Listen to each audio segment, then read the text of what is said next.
I'm quite aware there are a lot of people who watch my stuff, which are software freelancers, so freelance developers and things like that. And a large number of them are curious about how to spin that off into a development agency. And so this video is exactly that. Being somebody who has built a development agency over the past 2.5, almost going on to 3 years now, and having done a little bit of freelance work myself, it was never my main thing, I will say, but I have helped some people make this transition themselves, and I think I can speak a fair amount on it just because I basically went into it having really mostly experience as a freelancer, despite never making it my biggest main thing, and crucially just being kind of hit with the realization that when you shift from a freelancer into an agency, you basically have to learn the business side of skills like a whole lot more, because being a business is not the same as being a freelancer. And I thought, I can do a little bit of engineering. Why don't I go and jump into an agency and build this whole thing? It'll be real easy. Well, it took me 2.5 years to build this thing, and I thought I'm in a great position now, but I thought I'd be here way sooner, much to my disappointment. And I think now the patience has been beat into me, and I realized it makes sense, right? Like, stuff takes years. A business is not something you build in a few months or weeks. But I almost bankrupted the company twice in the first year. And if I can help you avoid some of those potholes, I'd like to do so. And I almost bankrupted the company because I had basically no idea what I was doing. And still to this day, I'm figuring everything out, and I think at all stages, you're figuring everything out, right? Like, whether you're at, 5,000 a month, 10,000, 20, 50,000, 100,000, whatever it is, you're always figuring out the next level. And one of the main things that I did not realize in switching from kind of freelancing to agency is that you must take off the hat of developer and you must put on the hat of like marketer and business development person. That becomes very quickly a hat that you have to wear primarily, I would say. And that's something that, as a freelancer doesn't probably always come. So what tends to happen is, like, freelancing is really good for you to get good at your craft and to understand clients and get better at servicing them and stuff like that. And so I would say before jumping into agency, you should, like, if you're a freelancer where you're constantly looking for clients because you don't have recurring business, because you don't get referrals, people don't get back to you, don't get into an agency yet, because you haven't figured out the client, like, freelancing thing. And when I say, like, you need to be able to get referrals and stuff like that, what I mean by that is, like, your service has to be good enough to the point where people bring you more business because they know that you're good. And you have to be able to have relationships with your clients. As a freelancer or as an agency, doesn't matter, you need to be able to create those relationships.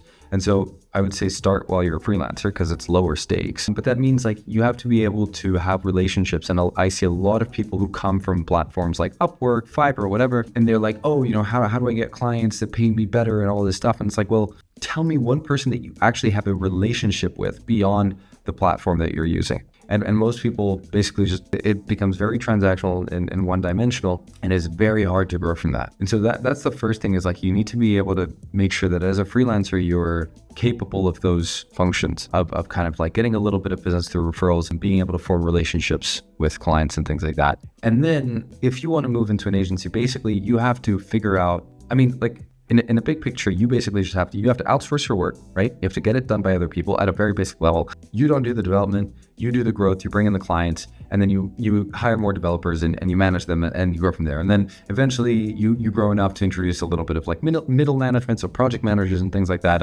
and so forth. And you basically just scale the business and repeat what you did on a micro scale as a freelancer, you just do, except with lots of people. And that's effectively a development agency. But you should only really be doing that jump if that's what you want to do. A lot of people don't really stop to consider, like, what are the implications of this? If you're a freelancer who really enjoys development, don't do that, because you will leave development behind, because, like, you will have to turn most of your attention toward business and management side of things, which is a very different game. You have to deal with a lot of people, a lot of clients and things like that. And there is a reason why a lot of developers just, like, they end up basically going out on their own and becoming freelance consultants, and they just work solo, because it is a lot less headache. It's a lot less, like, stressful, because you don't have to pay other people's salaries. You don't have to deal with, with like employee problems and stuff like that. And it's generally a lot less stress. And if you become really good at what you do, you can charge insanely high rates. Like, if you are the best React developer in the world and you work as a freelancer, you can make insanely hourly rates, and it's really, really good. But it just depends which path that you want to go down. In my case, I enjoy business. Like, it turned out to be something that I was really into. And so I've been doing that. And so the first thing is, like, figure out what you want. Then as you make that jump, you need to basically become a rainmaker.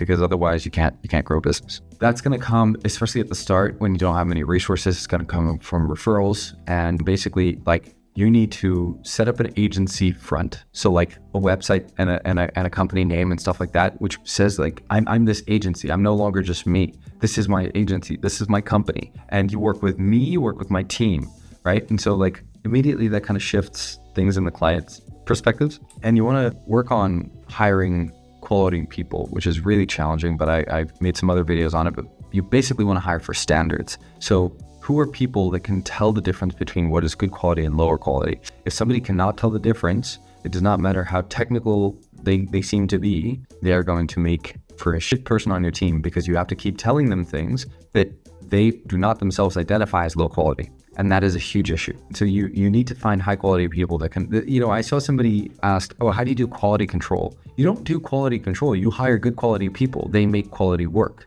You don't try and control the quality of low quality people, because that is a headache of its own, which will lead you to micromanaging absolutely everything. And that is a disaster to run. And so find good quality people and then slowly shift the work to them. And then you have to just focus on rainmaking and making new business. And that means referrals.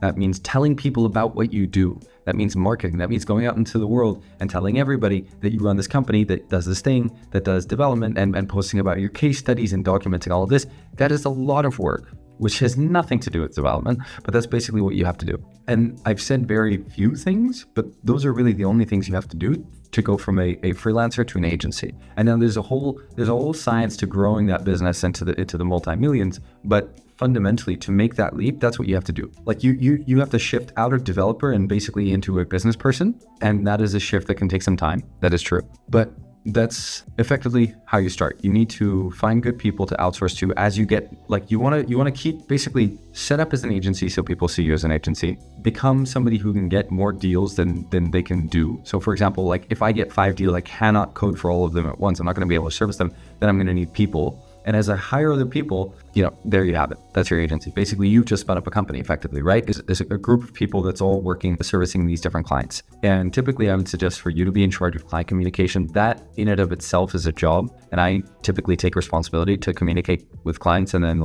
I just do the management on my side. And that means the team doesn't have to worry about that kind of stuff, because that is a lot of stress. It is an extra workload to put on somebody. But yeah, that's basically how to make that jump in 10 minutes. And if it sounds easy, but it's not. It is simple, but do not conflate simple with being easy. Something can be very simple yet incredibly hard as well. And I can attest to this fact just out of my own experience and basically running my head into the wall over the last 2 years, 3 years, repeated a great many times. I have made a lot of mistakes in this company. Yeah, but I will make another video on how I would start from complete zero. But for freelancers who already have a little bit of that, it's just focus on referrals, business development, and just do what you're already doing until you can't do it anymore because you're too busy, and then hire people. That is basically it.